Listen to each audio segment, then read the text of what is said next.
আলেমদেরকে আটকে, আলেমদেরকে বন্দী করে, আলেমদের মুখ কোনোদিন বন্ধ করা যায় না।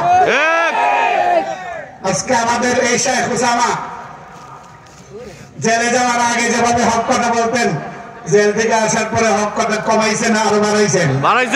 বর্তমানে সবচেয়ে আমি ওনাকে মুবারকবাদ দেই। বয়সে আমার অনেক ছোট হবে, কিন্তু আল্লাহ তাআলা তাকে অনেক উপরে নিয়ে গেছেন।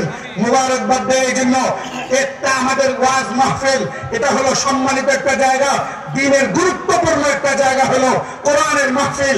এই মাহফিল গুলোকে একদল কন্টাকি বক্তায় নষ্ট করতেছে।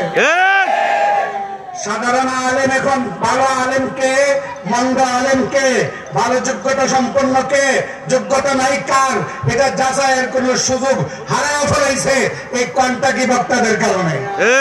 কারণ তারা তাদের সুর দিয়া মানুষের মন জয় করে, কথার অঙ্গভঙ্গি দিয়া মানুষের মন জয় করে।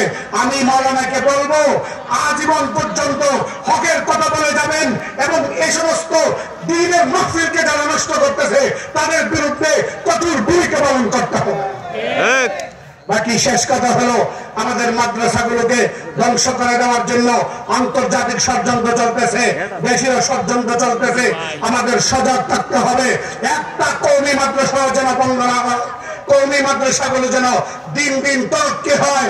মাদ্রাসাগুলো তো চলে আল্লাহর ইশারায়, মাদ্রাসাগুলো তো চলে নবীর রূহের বদৌলতে, রূহের ফয়েজের বদৌলতে, আমাদের আল্লাহর নবীদের ফয়েজের বদৌলতে মাদ্রাসাগুলো চলে।